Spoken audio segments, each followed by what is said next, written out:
Heck yeah. Hey, welcome back, adventurers, to another episode of A Quest Through Krynn. This is episode 3, and we're touching base on Dragons of Spring Dawning. This will be a part 1 of this episode. There we go. Mike's got the bad boy.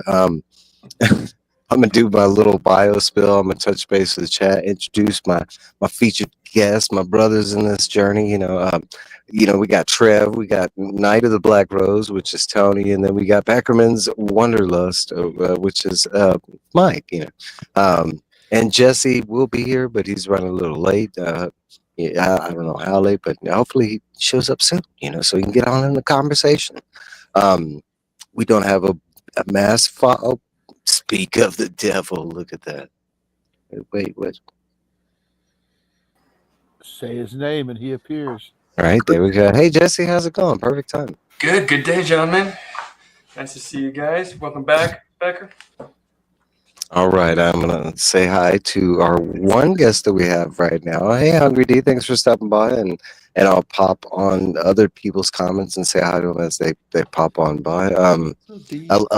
I have a very small background information on this, and I'd like to highlight Mr. Beckermin over here because he's got something that comes out this month, and this is what we're talking about. This is the trilogy, all in one formatted hardback, book, and it also has a foreword from Joe Mangaloni in the front. Manganello, isn't it?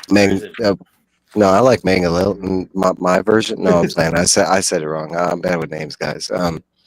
Joe M. There you go. Jones. Forward. Yeah. All right. This around. All right. So I have a little small bio. I actually have pretty much no background on this book. There was a little bit that I could research and find up. Again, written by Margaret Weis and Tracy Hickman, released in 1985 in September, with only an 8-month wait between the second to the third book. The series overall fared good reviews, making it the bestseller list, and has become many fans' premier trilogy within the D&D universe. I want to say, if I, being critical of the book, I that there were more like nowadays bad reviews versus when it dropped bad reviews. Like, it had extremely good reviews back in the day, and I think after time it's been more looked into, but I don't think that's a fault of the book itself. But that's all I got. Is there anything that anybody knows about the background of this book besides the actual release date? If they'd like to throw that in, now would be that time. Yeah. All right. Trev, if you'd like to read that comment for our one commenter. I love this dude. Like, do you want the whole thing? It's a lot. Yes. Okay. Good job, gentlemen, and the great discussion. I love the part of the series. I think the High Clares Tower chapters are the absolute pinnacle of Weis and Hickman's writing. And what an amazing showcase for Lorana. Everything she does in the High Clares Tower chapters, from shooting Baccharis to insisting on staying at the tower, to using the dragon orb, to confronting a grieving Tass and facing down Kitiara and Sky to the funeral, was pure awesome. Slight correction about the knighthood. It was indeed divided into 3 orders, but the 3 orders are the Order of the Crown, the Order of the Sword, the Order of the Rose. As prescribed by the measure, the High Command must have a representative of each of the orders. Therefore, Derek Crown Guard would be the High Commander representing the Order of the Rose. Lord Alfred Markinen will be representing the Order of the Sword, and Storm Brightblade will act on my honor and as commander of the Order of the Crown. Dragons of Winter Night, Book 3, Chapter 2. Thus, the reason there are only 2 factions at the tower is because Lord Alfred has the Sword Knights allied with Derek and the Rose Knights. As for the Kingfisher, it is a symbol of the knighthood, but it is a symbol of the knighthood as a whole, not in any one order. I think that Tanis and Kitiara's scene, Puke, is actually the second boot scene in the series, as I think Gil and Silvara got there first. And then as he kissed her and felt the other hand and hand that had been clasping the blanket around her body move up to caress his face, Silvara's blanket slipped and unnoticed into the stream and was borne away by the silver water. Dragons of Winter Night, Book 2, Chapter 5. At which point the story fades to black and picks back up the following day. And it was kind of a weird deal. Yeah. And as gross as I find the Tanis Kitiara pairing, I do agree that Goodday's Dragon Slayer, that I don't think Tanis would have done it if he hadn't been undercover and had Kitiara heavily implying that she would have killed him if he didn't service her. That said, Tanis still deserves a really good hard kick in the balls for telling Kitiara and about the dream, since he really screwed Lorana over by doing that. Yeah. I agree with you all about Kitiara already being onto Tanis at this point, which I don't think anybody was really getting at. If she knew Tanis was working against her, I think she would have jumped on when Tanis slipped up that he knew where Barum, person Kitiara claims is the key in winning the whole war, is. The fact that Kitiara instead let Tanis talk her into putting off capturing Barum for more sexy times with Tanis makes me think Kitiara did think, or at least hope, that Tanis really was with her at that point. Yeah. I mean, when you say boot scene, I want to say that's more like of a raunchy nature. And then when we were talking about like Gilf and, so yes, there are other sex scenes within the book, but I would say that they vary in context kind of thing. And the boot scene definitely varies. And I just ultimately do not like that coupling, Kitiara and Tanis. And ultimately in this book, it pays off so much. I do have to say, if these two What's up, writers bud? have any weakness, it's sexy time scenes. No, I'm fine with that, honestly. And I'd like their explanation when we got, when Jesse gave us the explanation of their, that Margaret wasn't a big fan of this. And I agree, you don't really need to do this. I mean, technically, all you need to do is say they had sex and move on. Like, I don't get this over exaggerated need for description. It always reminds me of the writer, like, either really wanting this in real life or they just have never done it and they're so fascinated by it kind of thing. Or, it's either, well, I don't know. It's like they wanted to show intimacy, but not go all the way. Not be too raunchy over it, but still make it clear that there's passion and that there's love there, or infatuation. That's my take on it. And I think you and I both take the blame that I think we're both insinuating that Kitiara knew what was going on, when actually, upon reflection, I definitely would agree. And of course, reading through it more, now that I've gotten reacquainted with book 3, it is more plain as day. So much credit to. That's more my fault, and words are important. And when I say some things, I was kind of meaning a little more of this. I didn't imply that like Kitiara knew specifically their plans, like down to the detail. I just knew, like I meant that she knew that Tanis in this group being important, and that's why they were being followed, kind of thing. I wasn't implying that she just had down packed, this clairvoyant, like they, she knew their plans, kind of thing. No. I mean, because especially in this book, when we find out who was really following him, kind of thing, because he's just not a character we get in the first 2 books. Let's call him the Shadow. No, but words are important, and I'll take the fault on that, because I more so implied that she just knew exactly what they were doing, versus more stuff. And I think I said she was just following him. I don't know. Anyways, Dragons of Spring Dawning has a ton of chapters, actually a little less than the second book, but it has 2 pre-chapters. Book 1 has 9, book 2 has 9, book 3 has 14, and it has like 3 follow-up chapters after the book, 37 total. The opening credits starts out with with a note from Tanis Half-Elf to Kitiara, and in a nutshell, has a love for Kitiara, but not his true love, and using light and shadow as a metaphor, tells Kitiara he is leaving her to be with his friends. Sturm is mentioned most of all. Um, Before we move on to this point, there's a couple things I want to touch on.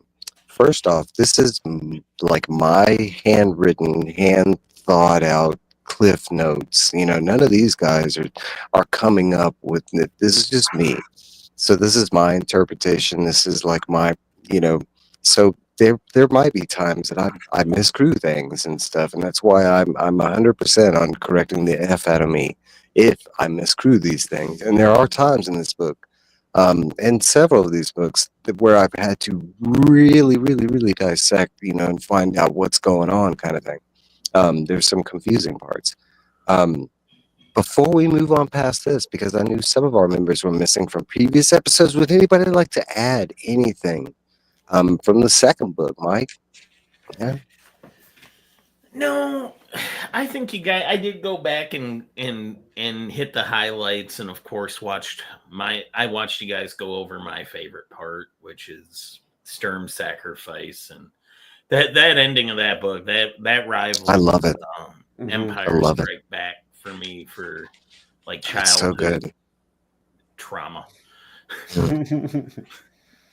You could tell it was coming even when I was a kid reading this the first time, but it really sticks out to me. And the older I get, the more I appreciate Lorana.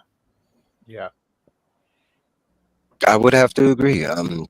From her beginning, and honestly being more of a background character, in my opinion, to where, I mean, in the second book we get her to the third book. I mean, not only has she become one of my favorite characters just because of her plot and storyline, I mean, but her actions and her. Kid, I didn't appreciate girl characters as much because, you know, when you're running around after you read these and you're in the backyard and in the woods behind my mom's house, like, I wasn't pretending to be Lorana. I wanted to be Tanis Half-Elven or Caramon or Raceland or, you know what I mean? Like, I can understand that. but as an Or adult, Flint. like, it's like, wow, this character really goes through a journey through these 3 books. Yeah. I mean, there's certain characters where it's like I generally might not have connected with them in the beginning or have seen their you know, the potential that they had, but through the writing, the plot, the story, you know, some of these characters just, you know, and it's said throughout this book, some of these characters just change, and for some of these races, it's a weird thing, right? I actually love a lot of the progression of the storyline. I mean, it's one of the things I can, you know, it was one of the things we touched on in the first book within a book with an ensemble cast as this series is. There's a ton of characters, but how they're weaving it, you know, woven in and out. And I generally enjoy everybody's story progression throughout the whole series. It was kind of nice, you know. Now, I like a note at the beginning of this book. There's a letter to Kitiara, and it doesn't say it, but we know that it's from Tanis. There is a note from, it looks like it wasn't Margaret or Tracy that wrote this particular poem. It was Michael Williams, and he notes that Tanis's farewell pirates a whole lot of phrases and lines from a shorter, much happier love poem I wrote to an old girlfriend about 7 years earlier. I question a lot about this poem now, most basically that it doesn't capture Tanis's tune, too nervous and shifting, which was not how I came to understand the character. And then, of course, Margaret had to chime in saying, Michael is too harsh on himself. This has become my favorite of all of the Dragonlance poems. But yeah, Tanis does go through some changes here, and there was some questioning about his integrity, but we did go in depth about that and how he had to make do with the hard situation he found himself in. I would say this being the first poem that I've been introduced to, because the previous book had songs, and you could say those are poems, but I generally like this one. It was straightforward. I understood. I didn't have to decipher it to figure out what the F was going on, you know, and it made a lot of sense after you get through the first chapter and we, you know, actually see the events that play out. I mean, Now, honestly, does it line up like story wise? Do I see Tanis doing this? Honestly, no. Like, it Goes kind through. it's kind of Dude, just remember, like that first girl you fell in love with in high school. I know, and that's why, like, I had many questions related to this opening letter, and I had to discount some of them. And I went through asking people some of these questions related to their first love, and I just had to X these questions out because there are some liberties that you would take, within um, this level of passion. Let's just say, and especially since it's been like a 4-day bender kind of thing. Um, No, but I will say, like, the more you think about it, and the way we're introduced to Tanis during the scene afterwards, I'd say that the no makes more and more sense, kind of thing, because he was already kind of out of it in a way. I don't know. Well, so let's move on to the next part. So we get the Evermen, and I actually generally like this. I love a good origin story. Beckermin and his sister Jocelyn and I might be mispronouncing this wrong, but Jocelyn are traveling through a nearby forest. Poor and hungry, they find a new trail they have never encountered before, and it leads them to a ruined temple. In the temple doorway, there are many gems. Beckermin believes it is the Rainbow Gate and tries to pry a green gemstone from the doorframe. Jocelyn, seeing this as an ancient holy site, tries to talk Beckermin from stealing a gem, and at first, he is just drawn to the gem, getting angry at Jocelyn, but eventually he starts to feel an evil presence. He continues to pry the gem. Jocelyn grabs Beckermin's arm and he yells at her, shoves her down, and she hits a broken column on the doorway. Blood gushes from her head, dripping on the gems that are now revealed to be regular stones. The ground splits open in front of them, and a new temple arises from the ground below.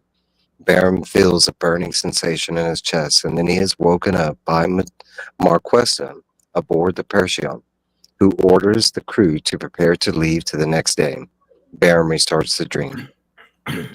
Um, I absolutely love this, and I have a really good question tied to this. But like reading this, and it kind of comes out of left field that I was kind of questioning why we got this at the very beginning of the book. But as the book plays out, it kind of lines up with everything. I will still say that it does feel a little out of place, but there's that's not a snide. I think it's right where it should be, because Yeah. we've been figuring out who's this Everman. Remember how we talked about the beginning of last book, like how we had this huge time jump and then another time jump. Book 2 feels very and it's still my favorite because of how it ends. But book 2 is very disjointed, very rushed. Probably should have been 2 books. Agreed. Which would have made more sense, because we only have 3 seasons of 4. Like, it's never made sense that this is a trilogy. Like, we never got Dragons of Summer. We have Autumn. We've got Winter. That comes after. That's a standalone. I understand, but this is the core trilogy. There's 3 seasons, and I get how they did it, but I would have liked if they had just done book 2 as 2 books. And then this feels planned, though. Remember how we were chasing our own ass in the first one, or in the second one? And even the first one opens up like, these guys know each other. Yep. They've been apart for 5 years. Now you're going to get snippets of who they are. We're playing catch up. This one feels like the best laid out book to me.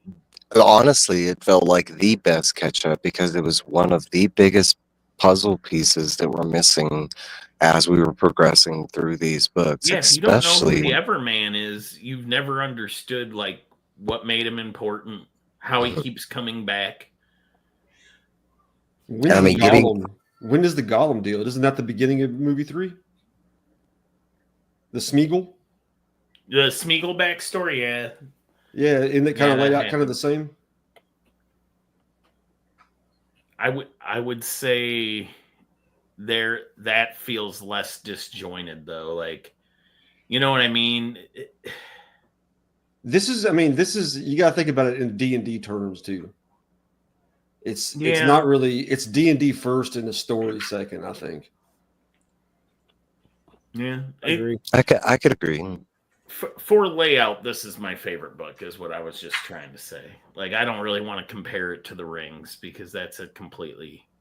Now, okay, so that's something that, especially when you read a series like this, I'm always looking for, comparisons to other, and that's not a snide to the writers or anything. I always love seeing those and how they play those comparisons, and the first two books, I did not see as many similarities as Lords of the Rings or The Hobbit. This one, I can call out quite a few, but it's, again, I not. was just talking about how they did the backstory. It's Yeah, similar they With hit Bear. their stride here. Yeah, but whenever you invoke Tolkien, to me, like that guy was the gold standard of world building. Yeah, If that's what I'm anything, saying. his story suffers because of it, but his world I'm building not is impressive. These I'm guys, not comparing him. I'm they just were saying playing it makes checkers, sense not chess. at the beginning, I think. No, this Yeah, is I its get what you own mean. thing. That's why I went silent for a minute, because I was trying to follow it. This is its own thing, and I'm not saying that this is like a rip-off of Tolkien. That's not. I mean, no, I can just say that they, that and it's the same thing with King. They enjoyed his writing, and incorporated some things that they liked, but it's not the same or exact. But I can see some, elements, and it's kind of like other things that would have been popular at the time. Talking about 85, so Star Wars would have been a thing, and we've compared the book to, Empire and Return kind of thing, and you could say there's some of that in there, but I mean, it's not the same. It's its own. The Everman backstory does feel very biblical, though, doesn't it? It does. The I have killing three his short- sister inadvertently. Go ahead. Sorry, Beck. Oh, no, you go ahead. I've talked enough. Yeah, three short bits. One is actually directly about the Everman. It just says, long ago, the brother and sister came from what was still the village of Naraka and were out exploring in the Kalakist mountains near their home. Gargath, which is where the old tower associated with the Grey Gym is located, is just up the road a piece. So that's a little tidbit. There's a mention of a rainbow in there. Bah, you said before it was the rainbow's gates. You're right. We found our fortune, as the old story says. A little note there. I'm going to abbreviate this because I just keep it flowing. But I guess Margaret Weis, when she was accepting this position with TSR, she was kind of running on empty as far as resources, money, and whatnot. And she had 2 kids, and she had to relocate from Missouri up to Wisconsin, and she was like staying in a motel, and she was like making calls trying to get a place to live, and she was kind of feeling like she was running out, and ultimately she was crying and didn't feel good, and she looked out the window, and there was a beautiful rainbow, and then her next phone call kind of led into her finding a place to rent, and so that was kind of a hat tip to that scenario in her life, which is pretty cool. And at the end of the Everman section, they talk. There's a huge part by Jeff Grubb that just breaks down kind of how they came up with the gods, the names of the gods, and combined. They took things from the existing world of D&D and Forgotten Realms, and they just they renamed a few things, a few of the beings, and then put the rest of the gods into the constellations. But to save you a lot of reading on just that one cliff note there. In a nutshell, it's just cool to see how they had all that little extra, about how they came up with the gods. It was all there. So all within D&D itself, a lot of these god names are intermingled and known throughout. I guess that's how they used to play D&D a lot. Since again, I'm foreign to D&D directly, but a lot of it was there was the god of healing, the god of knowledge, the wizard gods, but for the most part they were all within alignment of good, neutral, and evil. So they took that core. I think it was Margaret that threw all the different god types at Tracy, and he threw them together. Pulled from the one that I will say I generally like that the connection to the overall D&D lore, even though they're creating their own lore as they're going, but they're also using effects from known lore. I mean, it would just connect the reader who's playing this stuff, who knows the lore, because at that time it wasn't just D&D tabletop. But I mean, D&D was getting into computer games, video games and stuff like that. So you had fans from, so I kind of generally love all that, especially having passed D&D lore plus the new stuff we're getting as they're creating and moving along. It's excellent. That's one of my I do- favorite parts of D&D is having a deity, because it makes you stay within your alignment. It makes you act certain ways. And I mean, all this with the gods does play a huge part, in this overall trilogy. I mean, it starts out not being so strong in the beginning in the first book, but as we progress, the gods become, or specifically these two gods become, increasingly more, important to the story, kind of thing. I do have one question related to this first backstory, because we will revisit this backstory as the book goes along. The Queen of Darkness uses a bright green gemstone to come back and uses it as a key. Thoughts on why, it's bright versus dark? Is it a light and dark metaphor?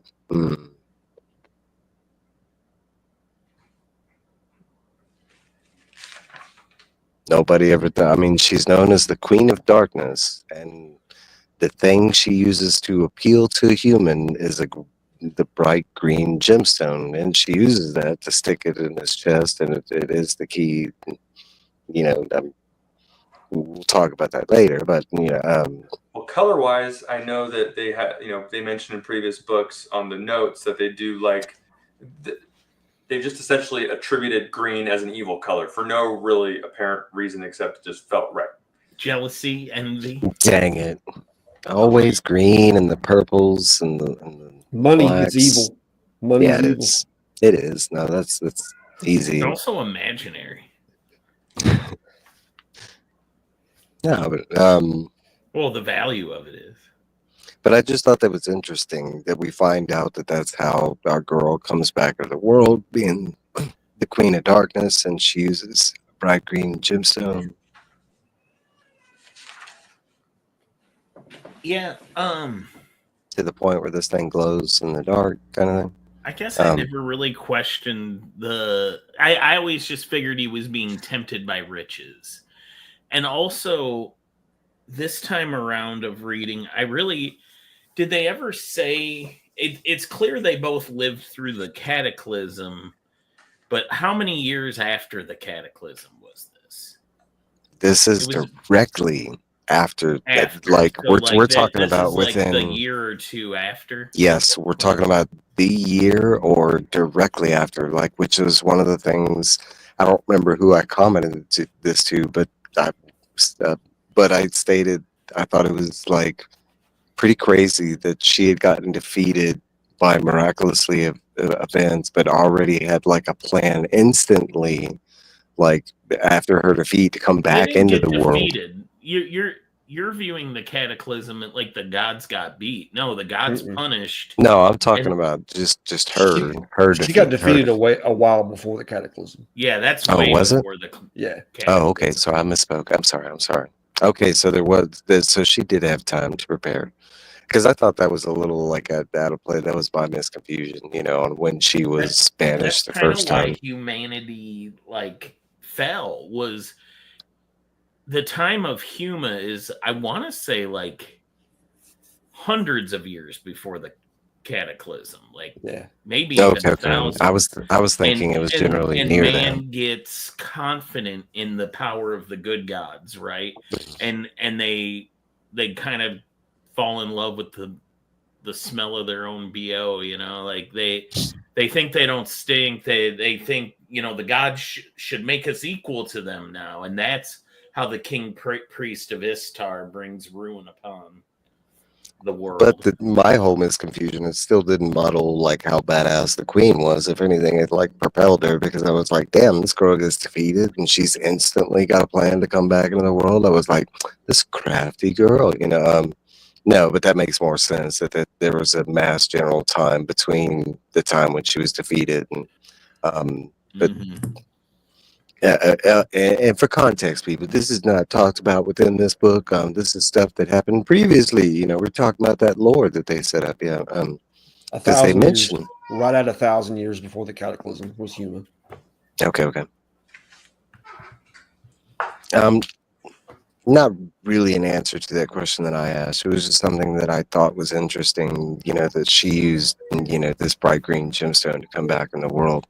I wondered, was it something like that the first time? Is this right? I was kind of thinking that that's the star related to her constellation, and that's why it's like the key to returning her back to the stars. I But always looked at it as it wasn't that particular stone, but just what happened, a sacrifice in her Mhm. holy ground, coupled coupled with that's what it is. him stealing something. All just An played a evil part of it. act. It was like two evil acts, a sacrifice. Because the stones, like none of them are important.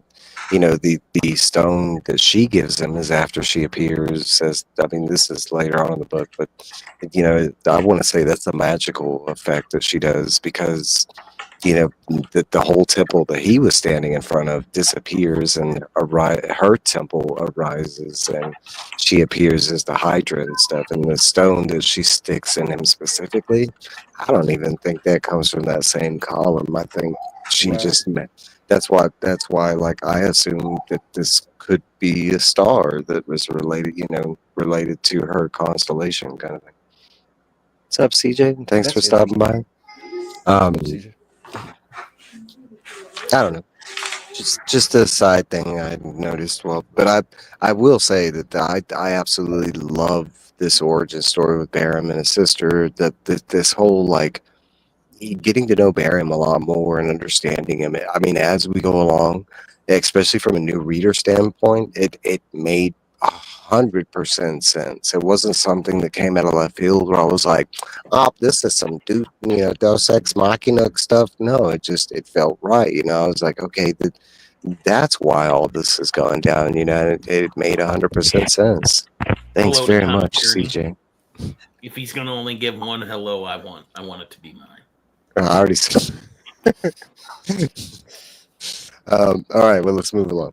So, chapter 1, Flight from Darkness into Darkness. And I will, that's another thing I do love about this book is they have wonderful chapter names in this one. They've had great chapter names, but in this one, it's like they really because generally they were really long in the other books. This one, it's like they're precise to the point, but they're wonderful names.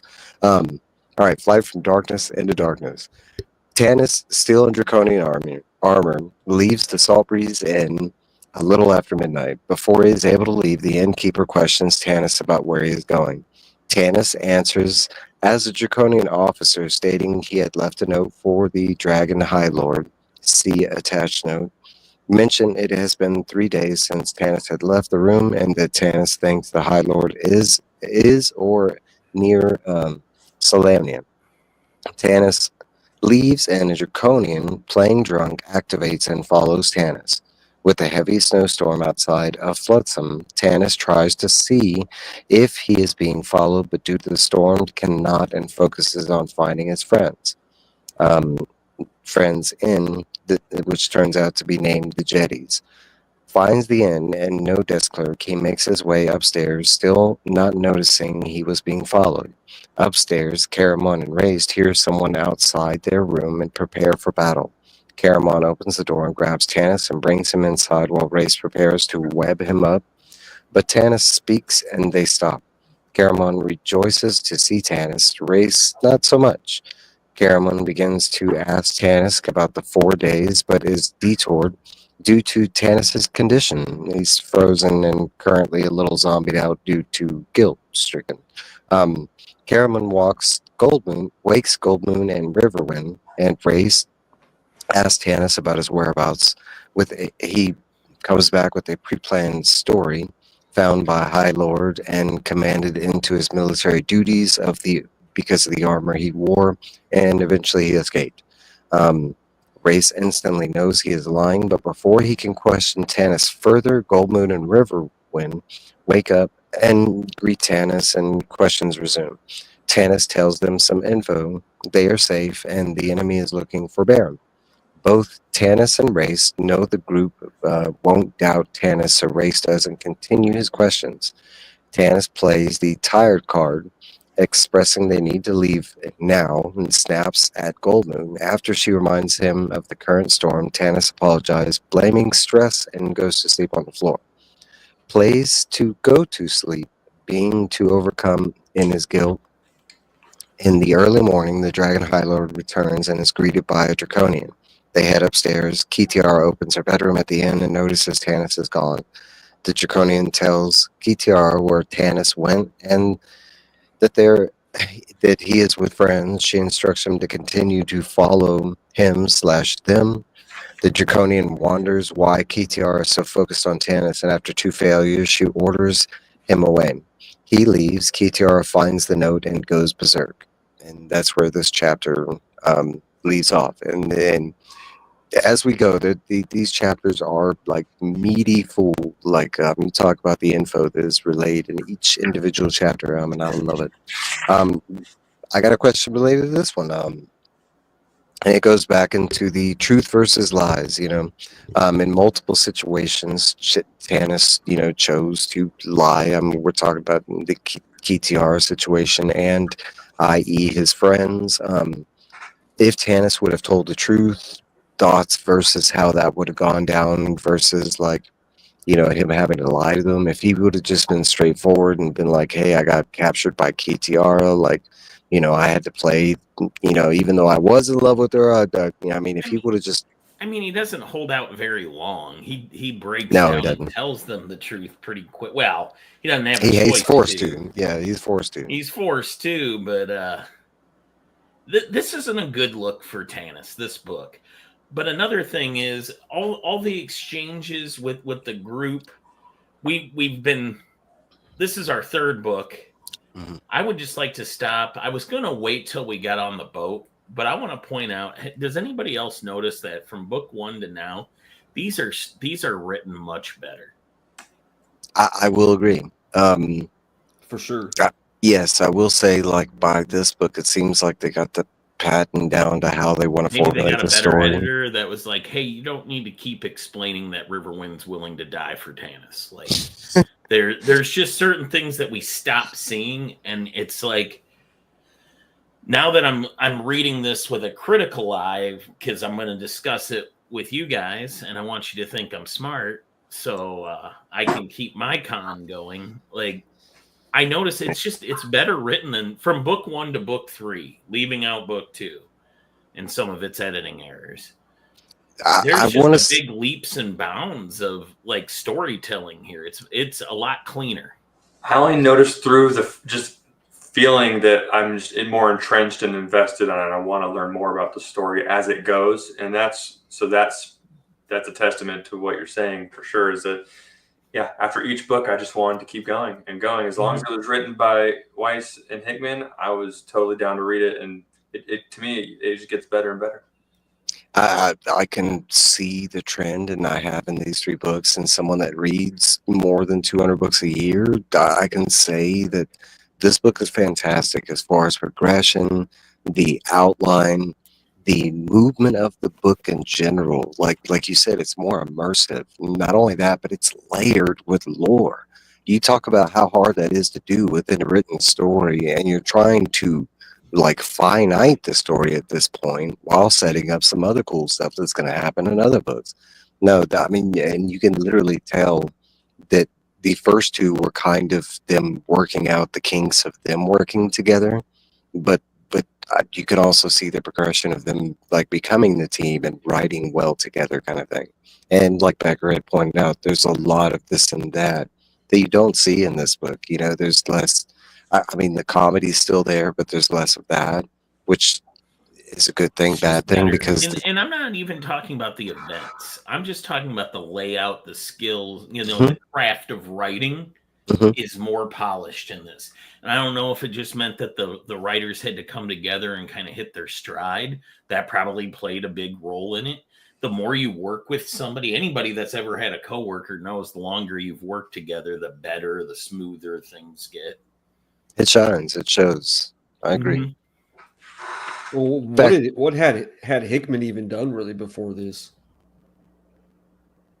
Computer modules related to this, but campaigns specifically designed, for gaming segments. It makes you wonder, though, if they had Margaret written was the something pro. before this, how more polished the first two books would be, for sure. Well, Margaret was more the pro. She had written stuff before this, so she had, and I want to say to that appeal, that's hard to do as well. Someone that's established in the field, someone that's not established, and you either have them taking them under their wing situation, or it's an ego. No, I don't want to work with. So I'm glad this progressively worked well for them as a team, because we know they've written a lot of books after this. Okay, but back on the question, because there is a follow-up question that's related to y'all's answers. Truth versus lies, the whole and Becker had said this doesn't look good for Tannis. Anybody else have any thoughts on this before I add something else to it? I was just going to make a comment where Racing was talking about how he noticed that Tannis was lying. He said, "It's odd that you're actually trying to tell a lie." And I kind of my take on the whole thing was, I was like, well, maybe Tannis just didn't want to say, "Hey, yeah, I just spent the last 4 days shacking up with your sister, and she's working for the bad guys." It's a hard truth. I'm not saying it would have been easy, but we're talking about your friends, your companions, someone that you sleep next to, Yeah. It's a different situation. You know what I'm saying? So my follow-up question is, the third book, and we've been playing this race as the bad guy kind of thing, and some of those things line up, but we're talking about his action. Prove that he's the bad guy in just a few chapters. Yeah. But I'm talking about actions within the group, and actions within the quest. How right has Race been all along about Tannis? Especially in this moment right here. Race has been the one that's been, because he's a magic user and neutral. He's been on the iffy, trusty side, and now it's not just that. He's a prick. He is. I'm not. Race. Okay. I loved Race in the first two books, and my biggest dilemma and his outcome of this story is man, do I still really like this guy? Because there is some iffy stuff coming. Questionable decisions. Yeah. But it's not to say and Tannis has his test here, and I don't want to jump ahead, but when he tries to defend himself, it comes off kind of weak. Well, I got out of there as soon as I could. It was almost 4 days. 4 days, yeah. 4 nights, 3 days, or whatever it would have been. He was in a boot love coma. Come on, he probably didn't even know those days passed by. Got painted into a corner and he'd bang his way out. It was that or death. We know she would, if he didn't get the snooze going, she would have killed him. So did he want to have all that sex? No, but he was willing to do it for the good of the mission. It's been so long, Lord. And was he officially dating Lorena anyway at that point? Probably not. No, I don't. In his heart, I feel like he betrayed her. Yeah, he feels that way. That walk of shame back. She sure does. I have a few chapter 1 notes real quick to skim through. Hit it. All right. Flotsam came into existence after the cataclysm only because its location happened to be where the odd currents in the newly created Blood Sea dumped debris ashore. Ever since, it has continued to be the magnet for Krynn's living debris. A prize example of the kind of flotsam that this city on the Blood Sea collected is the fact that a nearby 30-foot bluff was the site of Viewmaster Toady's manor. So Viewmaster Toad, or Toady, however you want to pronounce it, he dwelled or had a dwelling in Flotsam. Yeah. Wait. Go back and say that one more time. What about Toda? He had essentially he had a residence in Flotsam. Okay. So it just goes to show all the shit that just would come up ashore and gather in Flotsam. Well, I want to say what we know from Flotsam. This note makes 100% sense, because we know what's under the Blood Sea of Istar, like we find out in the book, and so it kind of makes sense that stuff is floating up around the shores of this sea, and Flotsam is right there. And then from the last book, Flotsam is like, it's this described as this like flea market / port / and it kind of makes sense that stuff is washing up on the shore and they're repurposing it and selling it, kind of stuff. Yeah, makes perfect sense.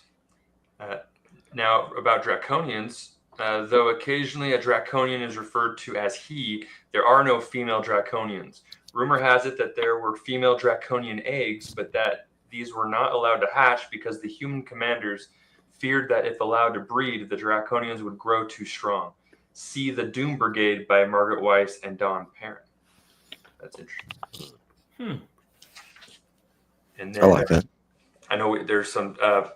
This is when they were up. When Tanis met up with the group in the Jettison.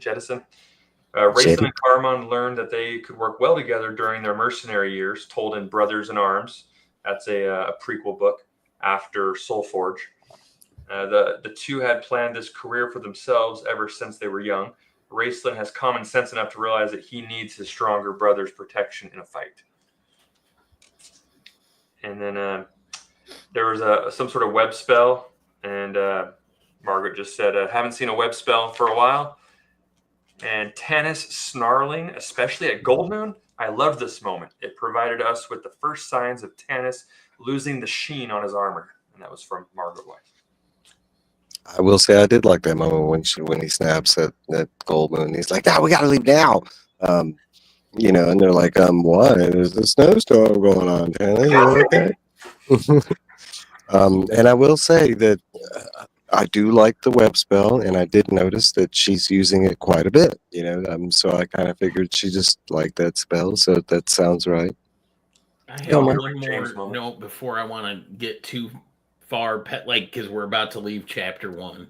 Mm-hmm. Can we also appreciate that it's only been 1 week since the last book? Yes, and we didn't massively jump forward. Actually, I can appreciate that tremendously throughout this book. We don't do a lot of jumps. There's a couple, but for the most part, we do not jump in this book. I generally... It's been 1 week. I like you, the bare naked ladies, on that one. It's perfect. It's been 1 week. If anybody wants to write that, I don't know. You could, I guess, say something about Kitiara killing Sturm since Tanis left Kitiara. And speaking of Kitiara, the last cliff note on chapter 1, even Dragon High Lord Kitiara can have a lot of emotional energy tied up in a man, and Tanis has played a role in her life for a decade or more. Kitiara and Tanis's early relationship is told in Steel and Stone by Ellen Porath. I like that. And I will like to note that some of these things play out by coincidence or fate or whatever, but that there was a side to this where Tanis kept her busy for the 4 days, so some other things could move along, even though I don't generally think that he did it in the right fashion. The outcome, I still think, kind of plays in their fashion as we see progressively. I mean, some things don't. Some things work out horribly for them. Yeah, but let's move along. In chapter 2, Pursuit. Tanis awakes as the snow turns into a hard rain. Before dawn, he wakes everyone and express the coming danger and presses them to leave. They pack and head out to the port. Marquesta is woken to a commotion outside her cabin. Believes it is some randos, but finds it is Tanis's group. She tries to explain that due to the storm, she isn't sailing, but Tanis convinces her to leave port. Tanis reveals that the Dragon High Lords are looking for Beckermin, and they might now know about him being aboard the Perseon. Expresses due to the storm, the army is waiting to pounce. Marquesta thinks back about Barum, and ultimately they leave. The sea is extremely rough, but they do have the wind on their side. Both Tanis and Marquesta wonder why Barum is so important. Tanis recalls his moments with Barum at Pax Arcus and the wedding. Tanis is guilt-stricken and seasick during the journey. Most all fare well considering. Goldmoon and River cannot comment about the blood sea of Istar possibly being blood of the people from the cataclysm. Marquesta states that this is the exact site of the city of Istar that was lost during the cataclysm. Told there is a maelstrom in the middle of of the sea that continuously stirs the soil, making the appearance of the water red. The maelstrom is a myth. Heading to Mithras, Tanis questions how they'd make it to the other side. The Minotaur captain spies some fast clouds following them. Tanis knows who. And that's where we leave off here. And I do have a question for this chapter. Why is Barum drawn to the maelstrom, specifically Istar? Is he drawn to it, or does he? I use that he always word is as understanding more of a situation than we are led to believe. I think he knows what pursues him. well, we do know that he, well, in a sense, yes, he did. Well, He knows the Dark Queen's trying to get him at this point. yeah. And I think he feigns being slow-witted and stuff so he doesn't have to make connections to people. I think he's kind of protecting himself that way. He knows they got. I think he knows the maelstrom is where they need to lose a dragon. Well, specifically, I want to route the question as far as like the description of the maelstrom, what it is ultimately, and where it leads to, kind of thing. You know, without them going to the maelstrom, certain things couldn't have happened, kind of thing. Correct. But I mean, Barum specifically not knowing about the maelstrom or whatever. That's all like the coincidence of the book, kind of thing. Or I wouldn't say it like that. Or is he being driven by the gods? Is right. Nudged? You know, that's kind of more what I meant. Coincidence of that part. My relation is like, you know, is he already being pushed by the gods in a sense, or is he just, you know, or is there some magnet that's drawing him back to Istar? You know, because even though we find out he does not want to go back there, it's like this immense fear of going back to the site that started this all. But in the moment, it felt like he just wanted to get away, and he just would do whatever it took. Yeah. And if that's the way to do it, if it looks like you're gonna just jump into this maelstrom and die, if that's what it took. But yeah, you're playing the long game in the moment, and I commend you because I can't think that far. I will say that as you read it, that's exactly how it feels. Is he's just trying to get the F away from whatever they have following him. It's specifically when they start talking about fast clouds following them. And I mean, instantly, I think everybody comes up with the same analogy that those aren't clouds, you know, kind of thing. And we find out quickly that they're not clouds, you know. I don't know, but that's all. I thought, especially when we find out in relation to the story, all this stuff, and I'm sure at this time that Barum does not know because it's kind of stated by Marquesta that even the maelstrom itself, because the storm is around it, no one's kind of successfully been in it. I think there's like more rumor of people like making it into, you know, past the storm, and for good reason. We see what it does to the ship and the fast clouds, you know.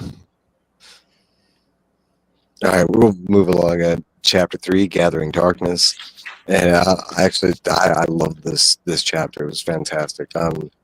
5 dragons in hot pursuit from behind. The crew and group tried to prepare from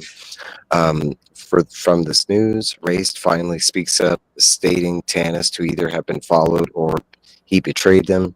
Tanis admits he was a fool, but followed, not betrayed. Questions arise when the main rider is seen to be a dragon high lord. trying to outmaneuver the dragons. Beckermin, driving the ship, takes an extreme hard turn, causing the front mast to break off. Technically, this ship has 4, so that they're still okay. They flounders, but due to Beckermin's skill as a helmsman, rights the ship and picking up new wind, sails on a new course directly into the huge storm that sits in the middle of the Blood Sea. At first, thinking this to be a great idea, but the ship is instantly pelted with the storm, breaking another one of the masts. Having to cut the down mast, they float on into the storm with very limited vision. At a point, they hear cheers from the front of the ship, they believe at this point to have broken through the storm, but they are greeted with a dragon's head that breaks through the storm. During a moment, Kitiara sees the green gemstone connected to Beckermin. Tanis sees this. During this moment, Race notices Kitiara and calls out to her. I love this moment, dude, especially in the audiobook form. Oh my god. Okay. He's just sitting on top up there with his chest open, Yeah. like not even trying to hide it at all. Yeah. Thanks, buddy. Thanks. I just picture Michael Bolton in this moment. He's doing that whole like, Or you know, okay, Fabio. or Fabio. I'm good with either or. Question. Yes. And I missed my chance to ask it last chapter. The first mate of this ship, the Minotaur, had we up till this point, and I'm trying to remember, I don't think we did. We have not met a Minotaur yet, right? When I was a kid, this part always confused me because I had always until this point, I assumed in D&D Minotaurs were evil. Yeah. But on Krynn, you will sometimes find them in neutral situations where they will work for money.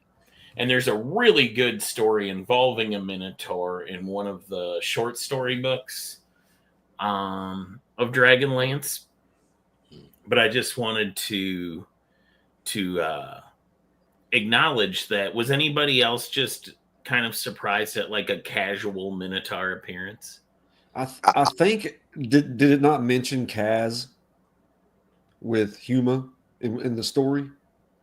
No. That's what I've been trying to remember. I don't know. No, they don't mention him. I don't think so. Yeah, No. I don't think it gets mentioned in the original trilogy until. Okay, so because Minotaurs typically are not good. Okay, so from my standpoint, especially the new reader in the series and just reading D&D in general, it didn't come that out of place, because we've gotten other Greek kind of creature characters in this story so far, like the unicorn, griffins, Pegasus. Those are kind of all centralized to Greek mythology. So getting a Minotaur from Greek mythology, it kind of lined up with this book. I was expecting just that he's casually working on a ship they're on. I thought okay, so maybe it's just, I don't know where I get this from. If they met one in a dungeon, I probably would be okay, they're about to fight a Minotaur. But this is yes, hey, by but the since way, he's guys, on a ship, welcome to our ship. I think since he's on a ship and but he's kind of, it's still stated that he kills at a whim sometimes, and there is this. Yeah, and Beckermin does his growling thing at him again. The Beckermin. The power I want to say it didn't come off, and within the explanation within the book, I just took it as is. All right, this is just Minotaur that's cool, and he's working on the Percheon. I mean, I want to say, huh? You can prove. I just wanted to bring that up. I meant to do it last chapter, and I missed my window. And we'll have a backstory on this particular Minotaur. But I will say I didn't give a lot of I didn't add him a lot in here. I think that might be one of the only mention of the Minotaur, because he doesn't have a huge No, he's not a major character. Yeah, and there are some characters that come across, and if they don't have huge story added elements, I kind of pass over them, because we meet a lot of characters going forward, and they just. No, but I did like that he was a Minotaur. I will say that, and I thought it was cool that Marquesta had her first captain was a Minotaur. I was yeah. What is it pronounced? Bas on Karath? Okay. I don't even think I wrote his name down. The only person Marquesta comes close to trusting They met when Mac was being held prisoner by Minotaurs for encroaching on their territory. Karaf was also a prisoner on the Isle of Methas under a sentence of death. Karaf saved Mac's life and helped her escape. The story is told in Maquesta Carthon by Tina Daniel and Jean Rabe. And I will say that back to Marquesta, I love that name, Marquesta Carthon. Just it sounds so cool and rings off your tongue. Okay, but that was another thing that kind of it fell in place because the name of their continent was like also relation to Greek mythology. Like, what was the name of the continent again? It was like Mess. It was a. You just read it, Jesse. What was it? Oh, the continent that the Minotaurs were from. Yeah, Metha, and I think that was the king. It was like Methos or whatever in Greek mythology with Midas. All right. Let's move along. All right, so get us back in the chapter. So we're in the storm. Race sees his sister. Notices Kitiara, calls out to her, Kitiara. This stuns Kitiara in her thoughts and realizes she'd have to kill her brother to achieve victory. But Beckermin pushes the ship further into the storm. The storm begins to become too dangerous, and Kitiara and her dragon Sky have to flee. Now that the dragon's fear is gone, the crew jumps into action. Tanis and the group head below deck. The group is in shock with the news that Tanis was with Kitiara. Tanis tries to confess, explaining he was basically romantically kidnapped, but stress. I thought you get a good go. All right, romantically kidnapped, but stress. He did not betray the group. Race does not believe. Tanis explains love had led him and blinded him to a degree, but finally saw Kitiara for who she was. They are interrupted by a request from Marquesta to come topside. Goldmoon and Riverwind share looks of compassion and understanding, and Race and Caramon have looks of distrust and failure. They head upstairs, and Marquesta, damning Tanis and Beckermin, but also stating that they were heading into the Maelstrom, and that's where this chapter leaves off. And again, this is my breakdown, so there are some fun that I play with it. We get one of the better Beckermin reactions here. Finally, Beckermin is asking the right questions, like, oh, so we were worried sick about you. Like, we had no idea what happened. We were trying to figure out what to do. And you've been banging my sister and couldn't check in on us except for 4 days later when you're like, well, I better make sure these idiots have stuck around. Like, this is some prime Beckermin thinking. Like, the only thing I would have liked here is, like, Raceland kind of like, my man. Like, give him a little, hey. Way to go, buddy. You finally figured something out. Like an hourglass wink. yeah, like a little fist bump down low, like where they just barely do it. Spot on. Even his own friends consider Caramon a lunkhead fighter, but he is smarter than even he knows, as evidenced by this astute observation. He will come into his own, though, in the Dragonlance Legends. I generally love this chapter, the way it plays out, the whole, like, the ship going into the storm, the way they presented it with the cheers happening in the front of the ship and then thinking they're broken the storm, and it turns out to be like it wasn't cheers at all. It was like a bunch of people screaming in fear and shit. They were like, oh shit, this because Kitiara had stuck her dragon outside the storm and that's all they could see, in the same moment, that's when Race comes up and he's all like, Kitiara, I like that it stunts Kitiara. And this goes into the fact that they, that she did not know their plans, and who was accompanying this and that, because, she was in complete, she had no idea that Caramon and Race were there. And in this moment, she still doesn't know Caramon there. I want to assume that she probably figures she did not see him, but she saw Race, and that wasn't, enough. This scene was great. It just proves he didn't really try to betray his friends or Kitiara. He just wanted the Poonani. Yeah. Mm-hmm. No, and I'll say and I liked there were some general things that I liked about his rebuttal to the whole situation, because they added the whole Riverwind and Goldman, them both being in love, and the whole things that played out in the first one, you know, that with their understanding and compassionate side within this segment, I mean, it works out in both fashions where you have Raised and Caramon specifically mad. Hey, you didn't tell us you saw our sister, you were with her, you were back, and the whole other side. Well, so I kind of generally like both of that, the addition of that. And Riverwind probably has the quickest turnaround, considering he hasn't known Tanis as long as the others. He actually is kind of like, they have that brief moment, and here's where you can tell the writing has gotten better. They have that brief moment where it's like, remember, this guy was raised by elf racists. He could default back to, I never should have trusted you, you pointy. Yeah, instantly. That was my first thought. They did a good job of not. If this was book one, they would have done it in a really awkward, cringy way.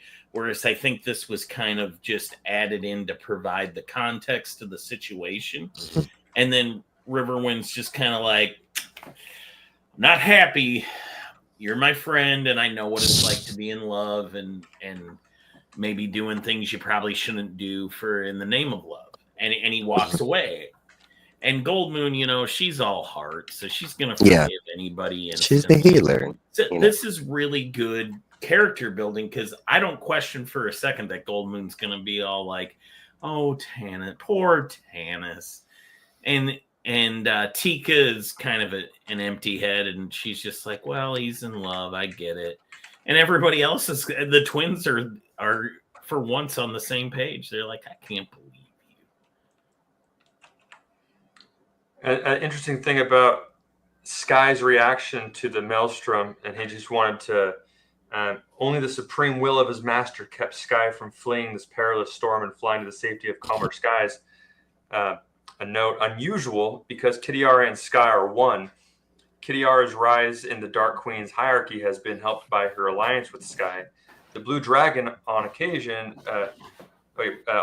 Sky has polymorphed into a human to spy for Kitiara, but mostly their alliance depends on Sky's ability to anticipate Kitiara's action. I love that you just brought this up, because it brings up a great thought and something that hasn't been done that I kind of thought would happen, but Sky never really does change into a human and do the whole, they could have easily use Sky to penetrate. If she really thought Tanis was super important or whatever, and or that he knew where Baron was, kind of thing, she could have just used Sky.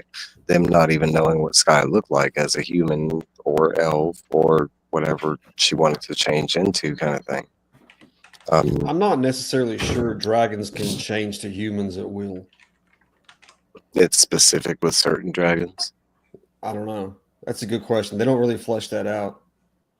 I could see that, because we do know that they are magic users, and it would be, I would assume it would be considered a spell versus just a trait that dragons are born with. So I would assume that it's just, depends on the magic, user's level. Yeah. Which is also an interesting point, because it's something we don't see a lot in this book, which we did see in the previous books. I'm kind of blanking on this, because on his bibliography right here, the first two books it shows is Dragonlance Chronicles. Gotcha. Yeah, this is just pulled from the web. There we go. Tracy Hickman bibliography. His first book was Adam's Autumn Twilight. He might have helped with those books. Well, I was going to say, are those modules for games or? That's like exactly what those are. Those are modules. They're D&D modules.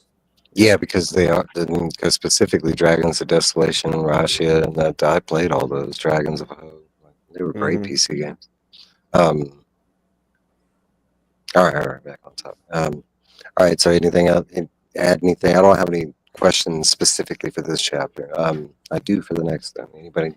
Yeah, Kitiara had long hoped that she could persuade her brothers to join her in the Dark Queen's army. And no hero is ever perfect. Perfect heroes are boring and without interest. They have nothing to which we can relate. Imperfection, however, is almost certainly the defining trait of humanity, and as such gives Tanis a quality to which all of us can relate.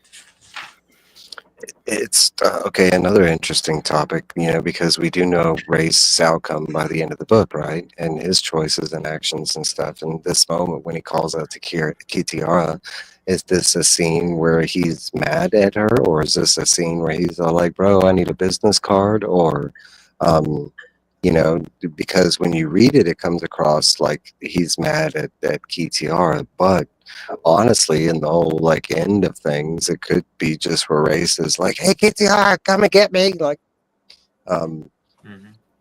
and at this moment, it's not, it's not defined. It's just that's the way I took it as Race. Is he was pissed and he was about to go into action and fight her. It's kind of how it Mhm. felt, even though it doesn't play out like that. But all right. So moving on. Chapter 4, My Brother. The ship, now in the whirlpool that is the Maelstrom, is being beaten to death. The crew tries its best to prepare for the worst. Barham stops steering. Caramon noticed Race is missing and suggests Race might be able to help with his magic and or the orb. Tanis remembers Alhana mentioning the orbs having a strong sense of preservation. They head below deck to find Race about to leave. Using the orb and his magic, he will turn into light and escape. Race explains he can escape but won't risk taking anyone else. Tanis thinks he can somehow change Race's mind and steps forward. Race produces a small silver knife pointed at Tanis. Tanis, understanding Race would kill him to achieve his goals, but not Caramon. He sends Caramon forward, and Race turns the knife on his brother and demands he reveal the story of their shared time at the Tower of High Sorcery. The last test was to purge Raceland's jealousy of his brother, Caramon. But failing and also learning he had no self-control, he killed his brother, which turns out to be an illusion, not one time, but many times. But this test was not of the regular course, so he didn't fail overall, except for failing Caramon, who witnessed the test and Raceland's actions. Race explains he needed his brother no more, and using the orb, he teleports away. Tanis and Caramon, being too close to Race, get touched by his magic. Caramon knocked to the floor and knocked out, and Tanis is slightly burned. Tika, topside on the ship, tries to stay strong, thinking of Caramon's commitment to Race, and she cries. Tanis comes topside, struggling to bring with him Caramon's lifeless body, or limpless body, sorry.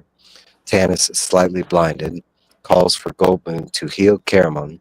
Tika asks about Race and tells Tanis that Race had lied, already knowing how to use the orb, and he dipped out. Riverwind states the dream coming true. Race leaving his dying brother. Tanis damns the god, but claims all fault is ultimately his. River tries to tell Tanis he had no choice, and Tanis stated that if he had the courage to tell the truth, even if he would have died, it would have been a better outcome. Riverwind reminds Tanis of his choice to help them. They brought back the gods into the world, and reminding not to forget the Forest Master's words, don't mourn those who have served their purpose. Tanis says a prayer for Lorana to not find out about his failures, and he prepares for death. But as they hit the middle, Kitiara and Sky return, one last attempt to grab Barham. Tanis saves Barham and almost becomes Dragon Lunch, but the ship falls. People are flung from the ship, and it is torn apart by the whirlpool. Caramon repeats two words as they fall, "My brother." And that's where this chapter ends. What's up, Rich? Thanks for stopping by. So I do have two questions related to this one. So Race has and does teleport out. Why not before? Admitted under self-preservation, but why journey in the first place knowing he was going to leave Caramon ultimately, especially after believing in the dream? Why even stay at the end? Why, any thoughts? I'm sorry, what was that? Race has and does teleport out. Why didn't he do this before? Admittedly, it's under self-preservation, but why journey in the first place, knowing he was ultimately going to leave Caramon, especially since Race does believe in the dream? Probably the amount of energy you have to exert. Yeah, I don't think he Yeah. wanted to do this move lightly. He did it due to lack of options. And I think he was speaking truthfully when Tana says, "Hey, can you take us with him? Maybe, but I ain't No, I risking agree. it." I agree with that he was telling the truth, because the way it's explained was he would have, but due to him not knowing the specifics of it, he wasn't going to risk their lives, because it could have turned out, He knew he could get himself out of there. He Mhm. wasn't positive that he could get everybody, although probably was in the realm of possibility. Given what toll this takes on him, I would say he probably made the right choice for him. Yeah.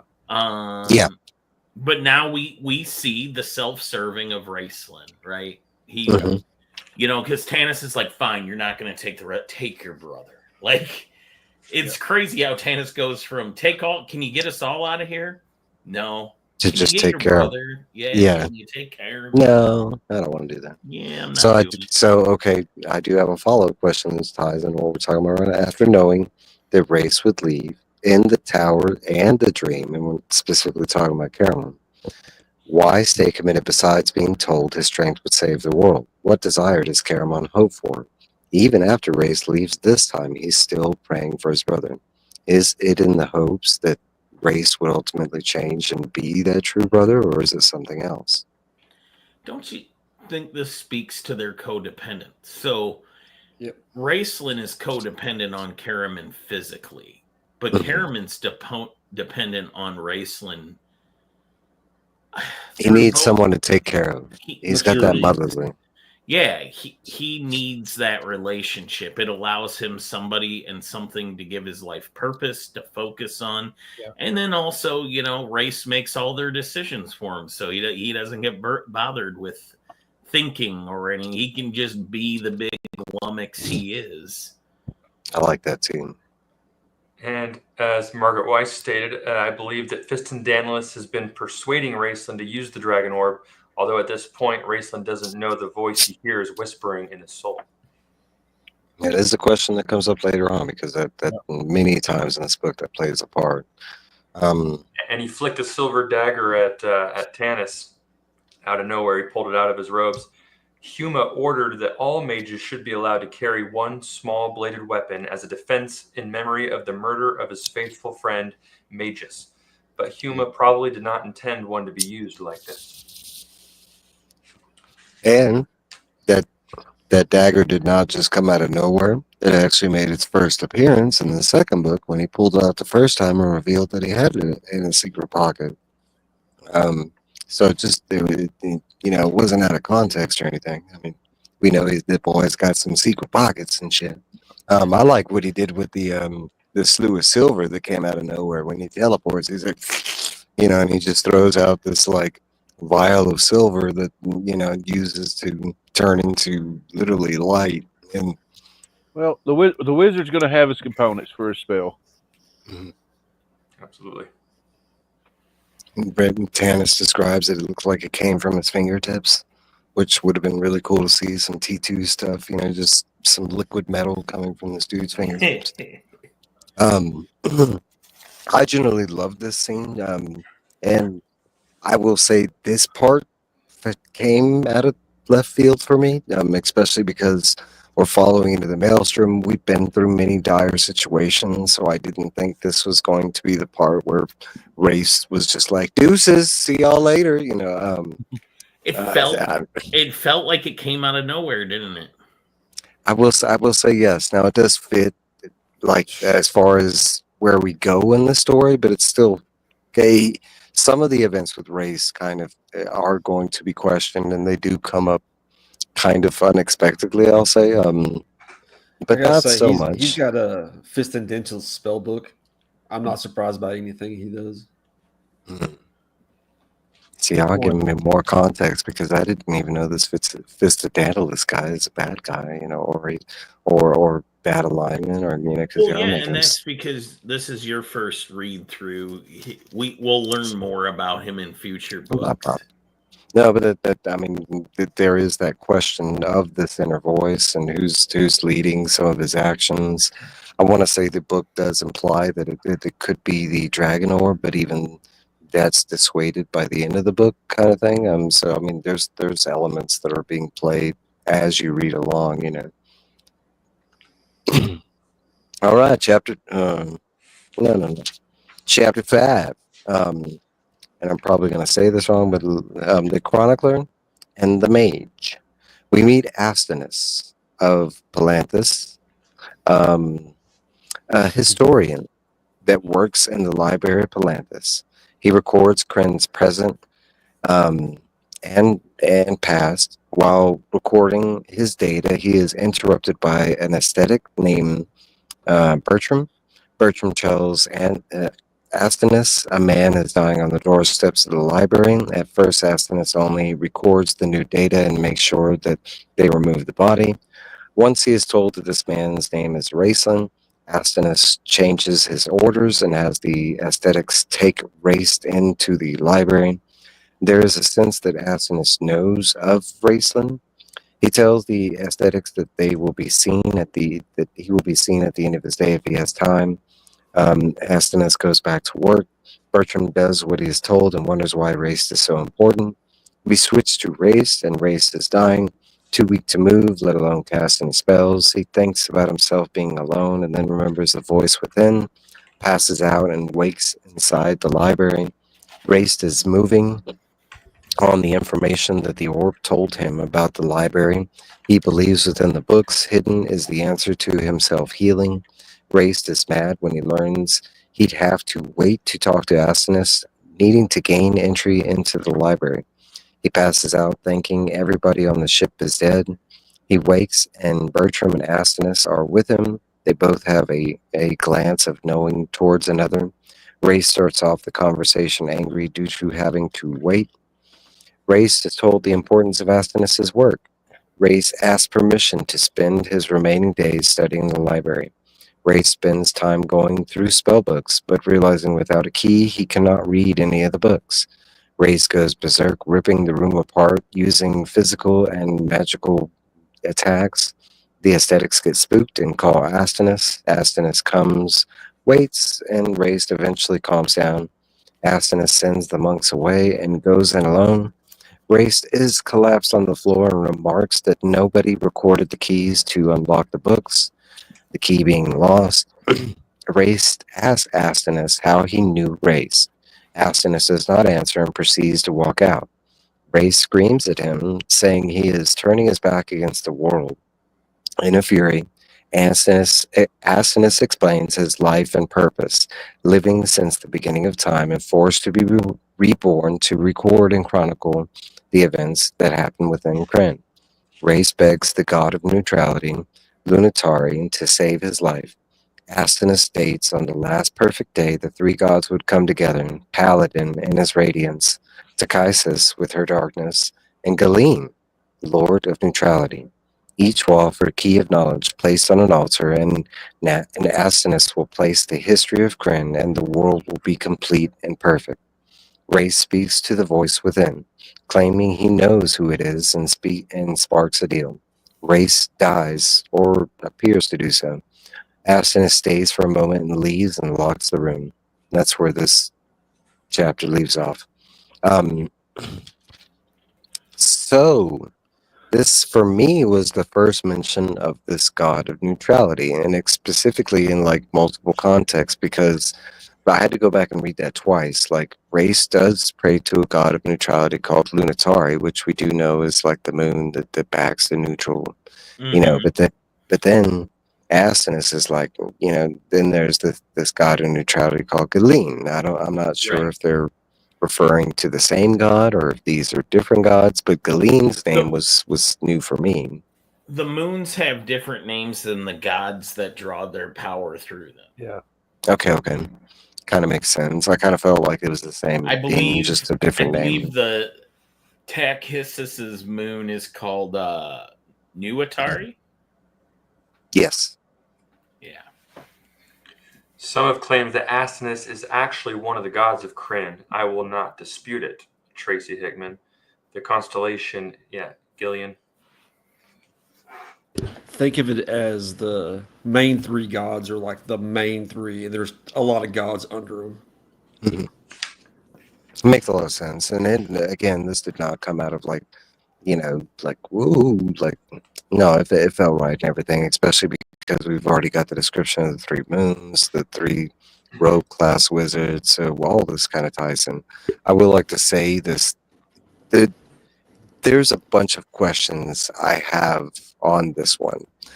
One, who the F is Race talking to? And I think y'all have already hinted at that this might be Fistodandalus because this does not specifically get answered within this book.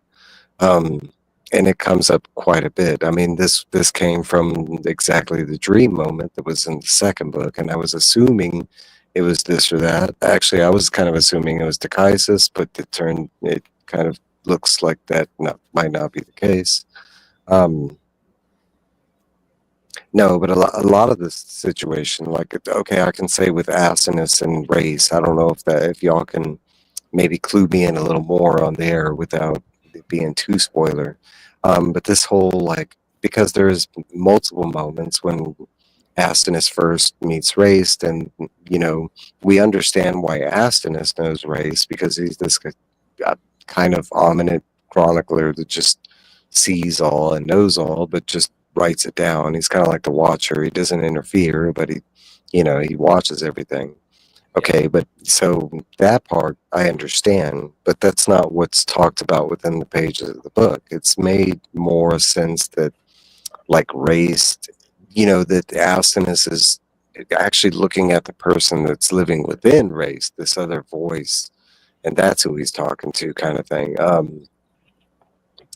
Which I don't understand why they didn't go into that into this book. Like, why, if it is this Fistodandalus, and it ties back to when Race achieved the book of Fistodandalus somehow, but the voice was already there before then.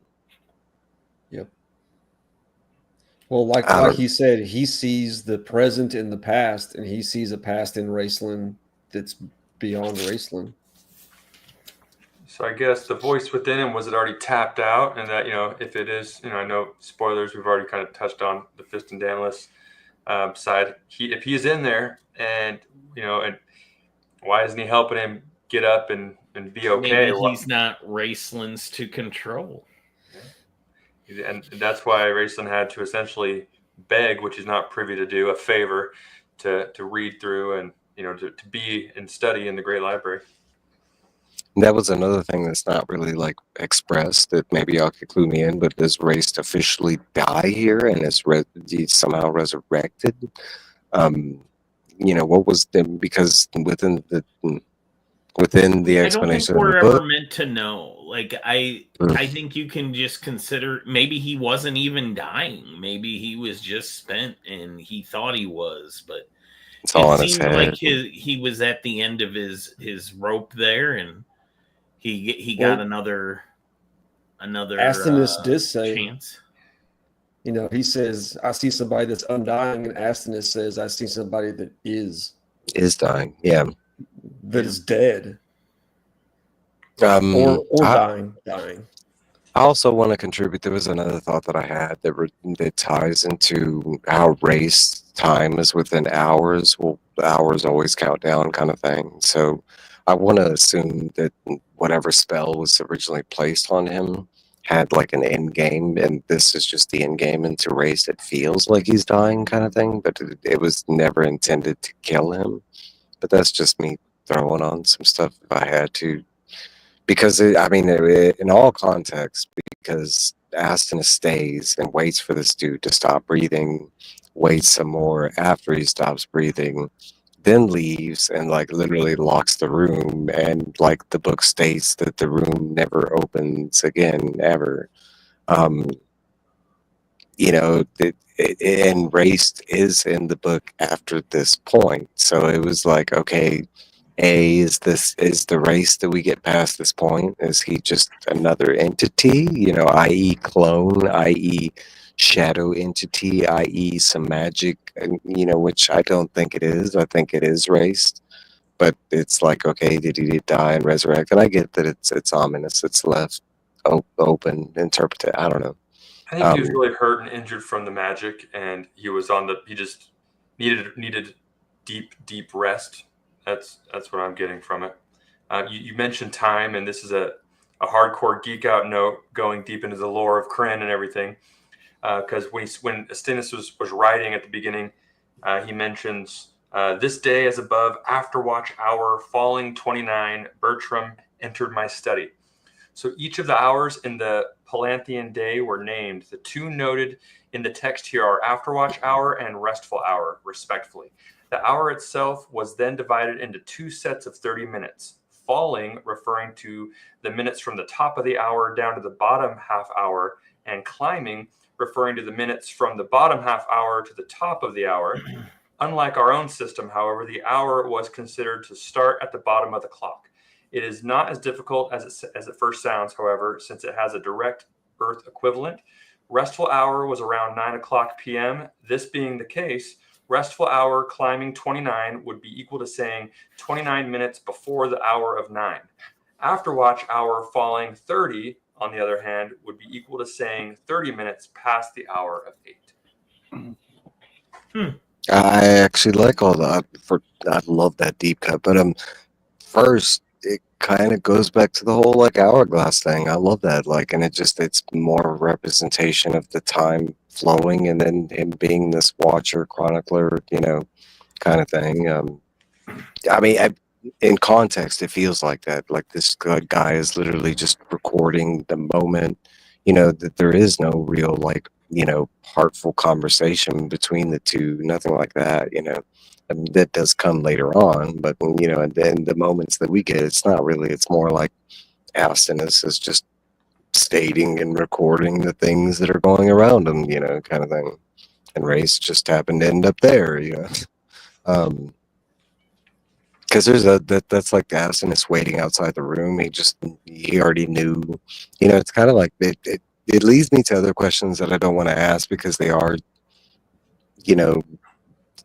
Deus Ex Machina moments, because I mean technically they could have went to him and asked him anything that they could have thought of, and he should have known, because technically he's writing down, and I'm talking about within current or past, because he doesn't know the future.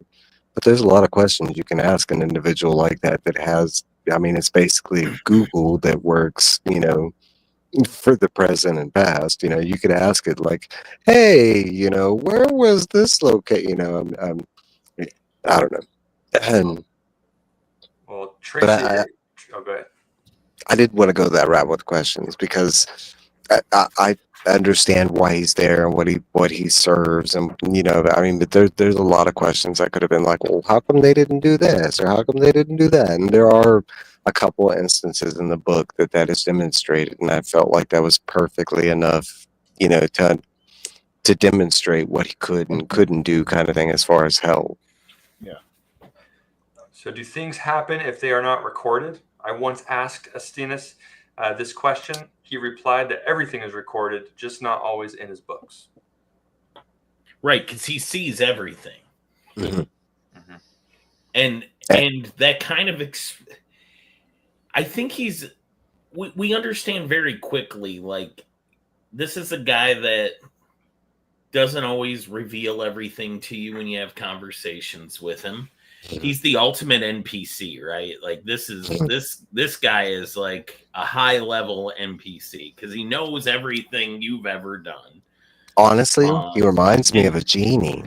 He reminds me of like, it's that, it's like as a kid you find out about a genie. Oh, I get these 3 wishes, right? But then you find out the caveat about the wishes that you got to be so specific. Or they could screw the F out of you or everybody around you, kind of thing. And that's kind of how he is with this information. You have to be like ultra specific to actually get, some good information out of him, kind of. In future chapters, we'll also see that he loses patience with people. Yeah, I like that he's got feelings, and yeah, he's kind of like, if you because at first lived everyone, he's like, I've literally seen everyone's life since the beginning of time. Like, you'd be sick of waiting to. Do you know who I pictured? Like when I first came across Astinus and explained who he is and what he is. You know who I pictured? Like who fits? Like it's the MCU version of Vision. Like Kang.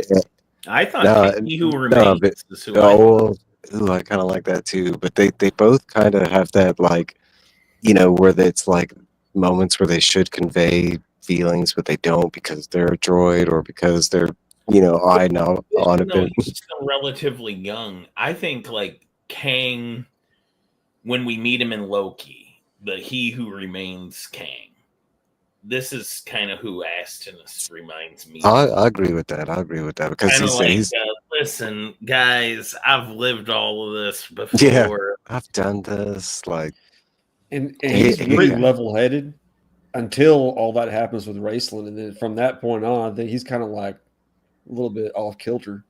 But wait, what makes this guy different than a Kang character who might actually know the future? This guy never knows the future. He doesn't know it until it's happened. Yeah, it literally has to happen in the moment before he knows the knowledge. Now, he knows all the knowledge around the whole world, but it's only from that moment and past that moment. It's not the master of the present, because we'll get that quote here very shortly. Yeah. All right, well, let's move on because this is let's move on. I was hoping we could get through book 1 tonight. Me too. Damn it. All right, so chapter 6, Palanthus. We cut to Flint and Tasselhoff as they traveled the streets in Palanthus. Tass is telling Flint a story about him passing the library and seeing Raceland. One of the moments in this book where I was like, nah. Okay, Flynn explains this is impossible due to Race traveling with Tanis. They continue to explore the city. While exploring, they realize it is broken into 2 cities, an older city and a new city, and constructed in a circular pattern. Old city on the inside and new city on the outside.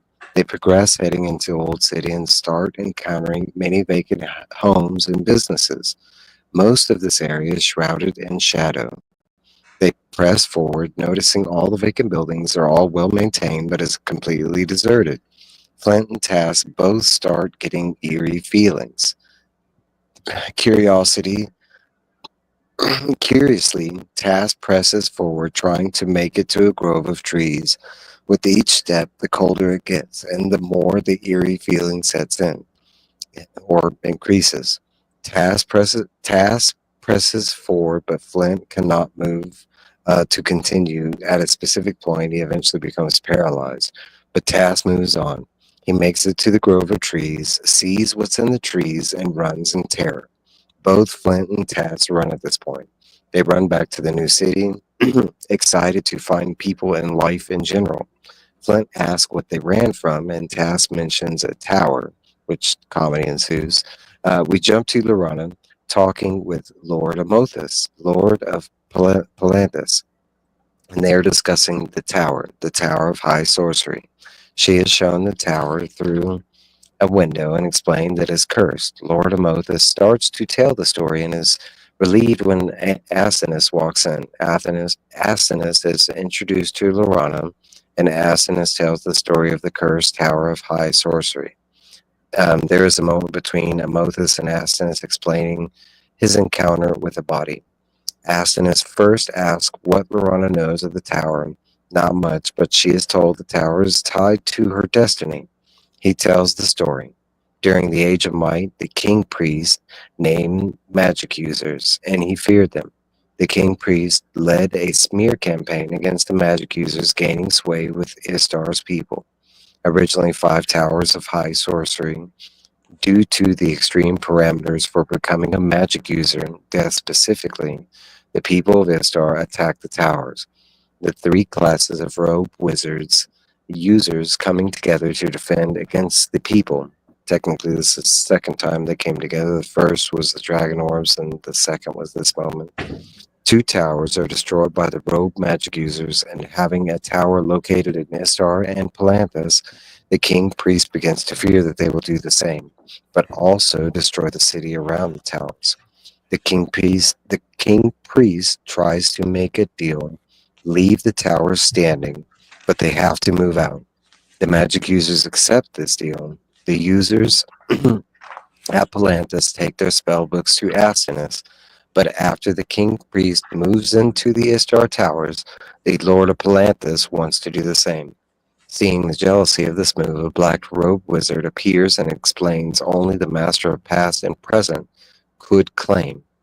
Falls to his death, cursing the tower. There's some mention of like the tower, some description of like that you can kind of see the robed wizard that's laying dead, at the foothill of this tower, but due to the curse, and no one can really go close to this. And there's a little conversation between Lorana and Astinus as this ends, but that's pretty much where this chapter leaves off. I absolutely love this chapter, the way it all reads out with Tass and Flint, exploring the city, encountering like the buildup of Tass seeing this tower. It's one of my favorite. Like I'm on my fourth read through of this book, and it's one of my favorite moments in this book is them just kind of the comedy that goes back and forth. I mean, we are moving into some very heavy stuff related to Flint, and this is kind of the very beginning of it. This moment, I absolutely just adored this chapter in general, and it was really this buildup, and it's broken into the two parts with the story that goes into the tower of this high tower of sorcery, because you get this background lore of what went down, and all this. I don't really have any questions related to this. I could have, but I didn't. But what do you think about Astinus assigning people a name and where they're from?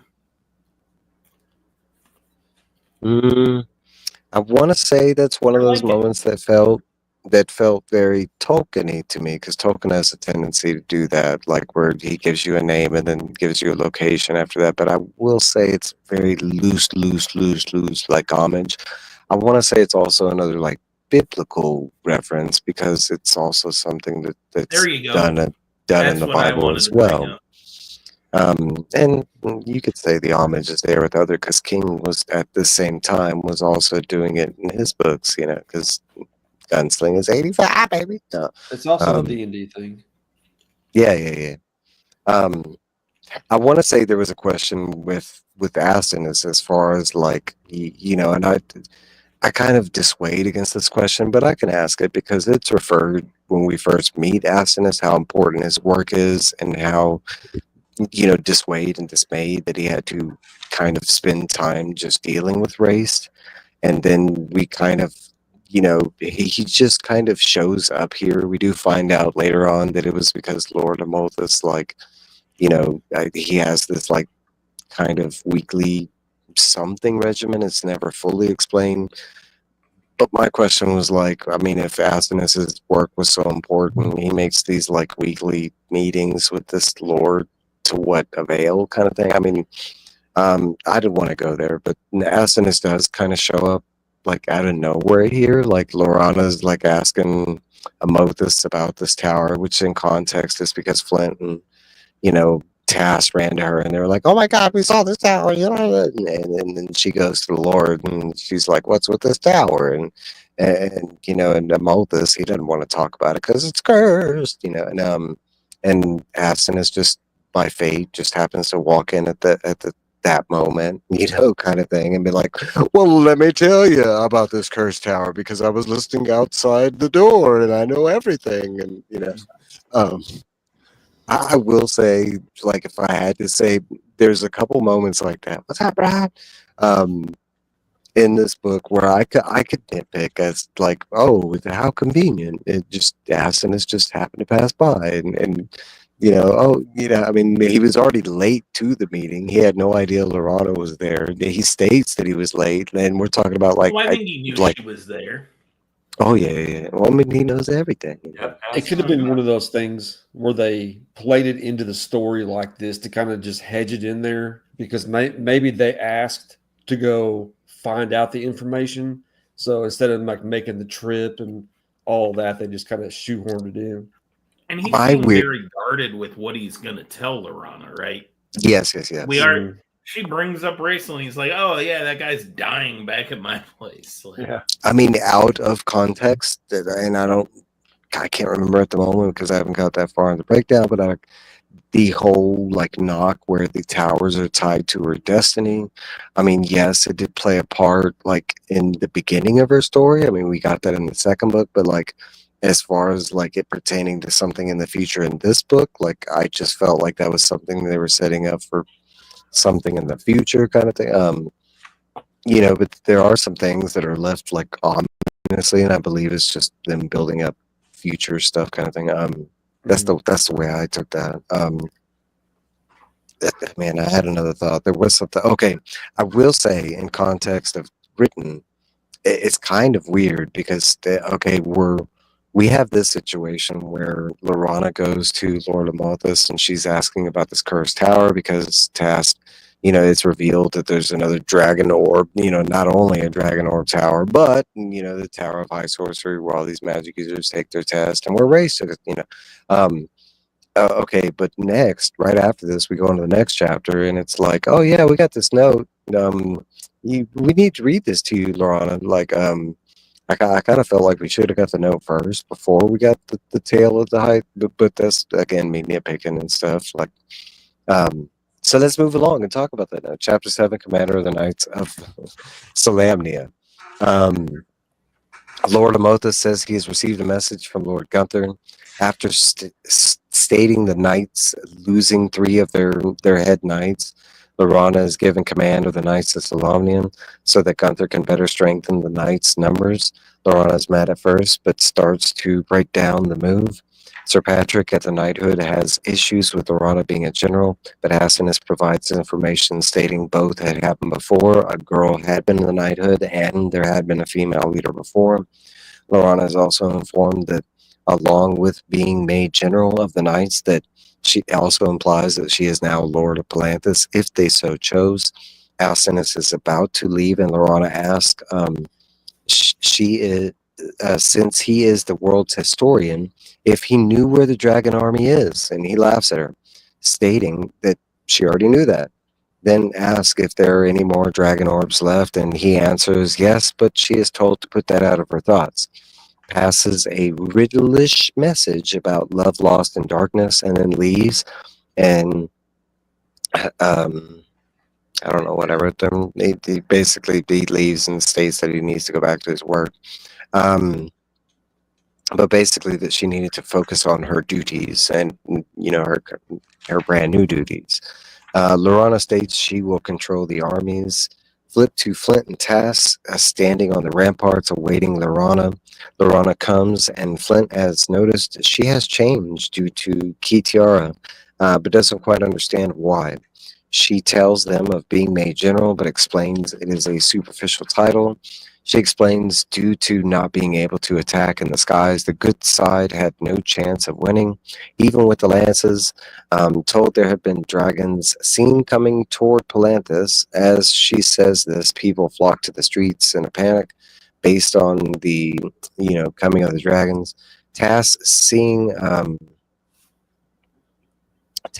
the dragon approaching, but as they get closer, he notices that they are good dragons. People flee in terror. Seeing silver dragons, Flint yells they now have a chance. And that's basically where this chapter leaves off. No questions really related here. Go ahead, Jesse. I'm sorry. No, I gotta just throw this out there. Astinus endeavors to observe history without affecting it. Such is the purest form of history, but it is an impossible goal, especially for Astinus. His very presence in the world changes it from moment to moment, a fact of which he is keenly aware. Indeed, this very conversation with Lorana changes the future. Yeah, I can imagine on both fronts. It was something that I came across, like reading the book. Why didn't he like truly answer? He could have been like, well, the dragon army is here, like versus, but I do get the whole, like, I mean, technically, you don't need that, and I do get his answer because technically she did know kind of thing. But it's kind of one of those situations, like if he wasn't so busy, you could have asked him some things, Well, if he hold himself up in a mountain like Mount Nevermind and then had the gnomes just deliver one novel at a time to the Great Library, he can keep his nose in the books and stay out of everybody's fucking business. I mean, that's Right. one way to look at it. I like that he's in one of the most popular cities, and he just happens to be working in the most popular library. All right. So, anybody got else to state on that? I think it's pretty cool the part where Lorana, you can see her kind of level up, take control. Her whole kind of attitude changes. I love her ornament, like her whole character. Like I got no snides against her. Not even her actions within the book. Like not even. I mean, even where her thoughts go are generally like welcomed and like right here, she she kind of this whole started out because she wrote to Lord Gunther, hey, you need to do something about the knights. His response is like, I do. You know what? Since you're battle hardened, I'm going to make you the general while I go reach out to these other knights that I haven't talked to in a little while and we get together. And then I come back and take this title from you. But for now, you're going to do it. And then she's I think all mainly like, because it's a lot of the knights are young and unseasoned. yeah, it's explained. That he was able to do that with success. Yeah. I do love the intro because I thought this was an official like dragon attack. I was kind of on their side where I was like, oh damn, they're about to be attacked right now, and this town ain't, this town we've already been told can't be held. All right, so let's move along. We gotta run a little on time. Chapter 8: The Oath of the Dragons. The dragons fly in, and there is some misconfusion with the people not understanding that they are good dragons. But Astonis and Lorana calm them down, led by Gilth and Silvara. Lord Amothus declares this day a holiday. We get a journal entry from Astonis describing Gilth and Silvara. Silvara greets the people and explains the dragon oath. The dragons are tied to a balance, and when Tychisus was banished, the good dragons left the world. Then she was released and into the world again, and before any other god was aware, she woke the evil dragons and ordered them to steal the good dragon eggs. They took the eggs to the city of Sanction and into the volcanoes known as the Lords of Doom, and the dragon armies were born within the eggs hidden. The evil queen demanded an oath.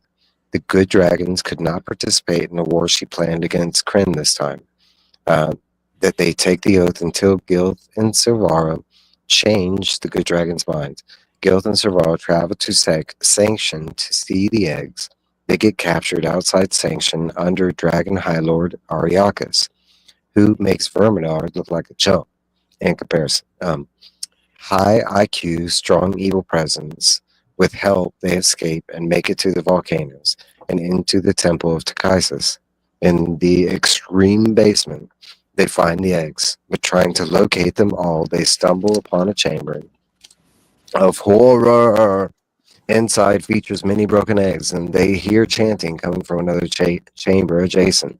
Under an altar were dark black-robed clerics turning the dragon eggs and mutating them into draconians. Gilth and Silvara flee and escape. They return to the good dragons and explain, at first many in disbelief, but all believe they have been deceived. Now they fly to all parts of Krynn to help. They also bring the great lances. Journal entry ends. Lorana goes over battle plans and is interrupted by Gilthinus. He tells her Elhana has united her clan, specifically her people's clans, of the elves with the humans. Elhana is set to wed Portheos and unite the clan of elves. They mention her heart still belonging to Sturm. Gilth tells Lorana about a conversation between Kitiara and Lord Ariakas, explaining Tanis and Kitiara are lovers. Gilth leaves. Lorana goes back to battle planning. And that's where this chapter leaves off. I do have one question in this.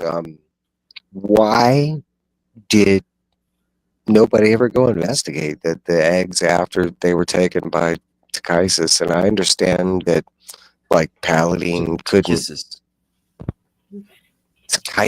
I like Tychisus.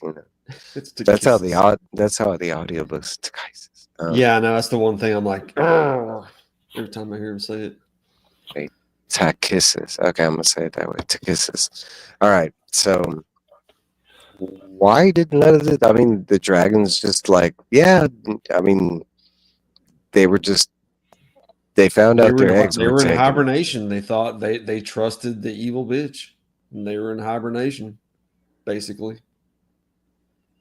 They didn't have no like ally and nobody to like go peep this out. No, They're good Paladin guys. What do you expect? didn't go I take a mean, look with his magical powers. No one questioned this Dark Queen's oath. No, I get it. I mean, they were asleep, but I definitely will say, gullible.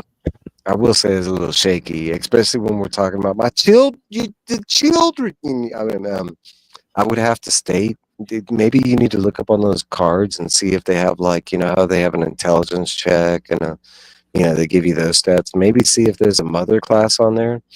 And I'm pretty sure dragons would be in the 1 or 2. They seem to be more concentrated on like the some gold jewels and maybe the lances. No, okay, I'm being mean to the dragons. Okay, I do love this whole muted. setup. Am I? No, I am. Oh. That's a hell of a heist story, though. You got to admit, of the eggs being taken.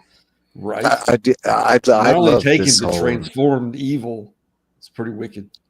I love this whole origin story, but I will say there might be a reason for it. This is one of those moments when I mentioned that I could tell there was like some homage or inspiration taken from over the other things. And I'll just say Erica.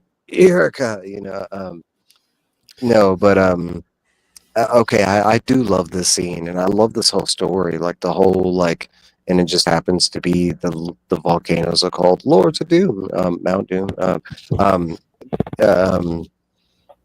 No, this whole like even how it's broken down with it's like a journal entry, and it starts out with like him witnessing like the entrance of Gilthanas and Silvara, and it goes into like her explaining how they kind of broke off the oath and her literally explaining to this crowd of like kind of mass hysteria people, wait, let me explain how. Okay, and then she goes into this like massively great story. I could imagine like people on the street just sitting down and being like, God dang, this is good. Like could you imagine if like we find out there's evil dragons flying around and we're just like, oh shit, and then we see some but they're good and we're just right, like, oh shit, do we trust that? Like, what's going on here?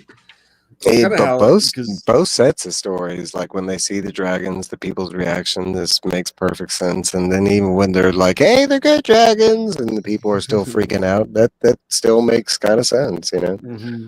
What's up, Mike? Thanks for stopping by. Mike. No, I even though it sounds like I'm not being mean, I'm not. I really did love this. I love this whole setup, like everything. Like I thought it was great. Like, and finally getting the oath. I generally, I love that they're tying up a lot of the things they set up. And they're good, plausible things. They're like, oh, okay, well that makes sense. Now I understand why the good dragons didn't get evolved. All right, let's move on because we got one more chapter and we'll break because we're almost out of time. All right, chapter 9, victory. A comedic theme with Tass trying to help Flint board a bronze dragon, but due to Flint being stubborn and he has issues. All right, so we meet Kearshaw. Technically, his like let's say basic name is Fireflash, but or his human name. The good dragon, using reverse psychology, aids Flint onto his back. The good dragons are heading out for war. Kearshaw instructs Tass and Flint how to use the saddle and lance and shield. They mount, and all the dragons take off. Speed past. This is one of those moments where that's what I mean by we speed past some events. But basically, the Golden General, which is Lorana now, has had many victories, but they have not fought a dragon yet. Eventually come to a battle where the evil dragons have surprised the Gold General's army. They are forced to take evasion action. Kearshaw finds some blue dragons and attacks, eventually getting the attention of the main blue dragon's leader. The blue dragon, he gets the attention of the blue dragon, but they get entangled while he lances one of the dragons. He impales him. The dragon officer leaps off during this moment onto their dragon, Flint and Tass's, but they attempt to dismantle their harness. He attempts to dismantle their harness. Tass crawls and sneaks behind him and slightly knocks him out, capturing him. As they land, they see Lorana's force winning the battle. Taz notices Flint is hurt, but Flint claims it is from the dragon mount. Flint claiming he had never ridden a dragon before. So later that night, Taz realizing Flint had lied, and that's basically where this chapter leaves off, and the end of book 1 leading into book 2, and where we're going to leave this episode. I do have comments, not really questions, but yeah, go, Mike. Sorry about that. I had to go silent for a little bit. I was taking care of some business. There was a sale I needed to hit. So, holy crap, these last 3 chapters, I've been listening the whole time. We really see Lorana come up, but this, I do want to specifically talk about this dragon battle. This is awesome. This was intense. This is probably one of my favorite parts of the books. Taz and Flint have gotten far less annoying. And you get to be concerned for Flint because you're pretty sure he just had a heart attack, right? Yeah. Or some form of health concern. Whatever is going on in our old friend, like he doesn't have long left. Just like they kind of foreshadowed Sturm's death, I think we see that we might not have Flint much longer. As the new reader, I can say, like, and it's a little before this, it's when they're doing the whole walk into the tower, because that's the first time you really see some hesitation within Flint due to his health. It's not really stressed, but it's kind of in context. These moments were like these things, like Race leaving Caramon, and then us getting to this point, I was like, shit, everything is gonna line up, and like I was getting very depressed, like going forward, knowing that we were gonna lose Cass and stuff. Like, of course, some things play out differently, but no, at this point, with us getting the major signs that Flynn had just had a heart attack during the situation, like I was not looking forward to some of the events coming forward. I mean, I to will have say- a great story, you got to have loss. Yeah, you do. And I'm not gonna defile the loss that we get. I think they're great. Like, and that's sad to say. I will say that's probably my one hindrance of this whole trilogy is I hate losing some of these characters. Like, I hate losing Sturm. I did like Sturm. Like, and for me, he did provide something that moving forward is missing. That accountability kind of thing. He was the big brother of the group. So Yeah. And as we progress forward, it's just, you lose a little more and you feel the loss of, for good reason. But you feel the loss due to what they represented to the group, what they brought to the group, what you expected of them within the group, kind of thing. And some of these losses being some of my favorite characters. Like, I love Flynn. He's just an all-rounded, great character. What he provides to the group, he's been kind of the backbone. He's seen as like Papa Smurf, kind of thing. Yeah, I don't know. No, but I will say I love, even though I did say it's a sped up version, I think this is the way to do a sped up version. Yeah, we fought a couple of battles, we won, but we hadn't fought a dragon yet. Hey, all of a sudden the dragon! Oh my god! No, Yeah, I on a lighter note, Kershaw, the bronze dragon, later became known as Tasselhoff's dragon. He's the only dragon ever known to allow a dwarf or a kender to ride upon his back. Tass claimed that Kershaw has accompanied him on certain adventures following the war. If so, that would certainly be remarkable for the usually serious-minded dragons.